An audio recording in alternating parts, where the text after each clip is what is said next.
Greetings, I'm MOHMAD HAKIMI bin Muhammad AZAM S72425. Every year, natural disasters hit hard. Floods, landslides, storms. They change everything, affecting millions of lives. But when disaster strikes, people, government and groups always step up. Today, we're looking at how the world and Malaysia responds to the natural disaster. So, first I'm going to talk about the comparison between the government aid and the NGO aid. When disaster happens, both government and other groups like charities rush in to help. They do different jobs, but they work best when they work together. In Malaysia, the government handles the big tasks. They announce emergencies, send in rescue teams like the army or the firefighter, and plan for long-term rebuilding. They make sure help reaches as many people as possible. Other groups like Mercy Malaysia or the Malaysian Red Crescent Society move fast.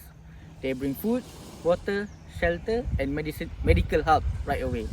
They're especially good at helping in rural or hard to reach areas. So what's the difference?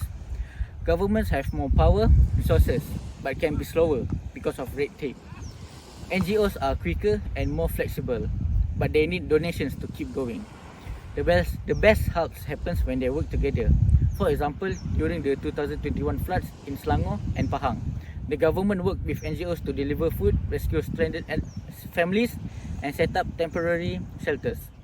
Also, in the Sabah landslides, both local authorities and aid groups helped with evacuation and medical support. Next is the challenges. So, helping people isn't always easy. One big problem is money. There are often not enough to prepare, respond and rebuild, even in Malaysia. Next, it's hard to reach some places, especially when the roads are flooded or damaged. Villages deep in rural areas may wait longer for help. Also, there are many groups trying to help, but they don't always communicate well. This can lead to confusion or repeating the same task. Good teamwork is super important. Sometimes safety problems or local issues can block aid, and with climate change, disasters are getting worse and happening more often. That's why we need to prepare better, build stronger systems and make sure everyone, from the government to local communities, can respond faster together.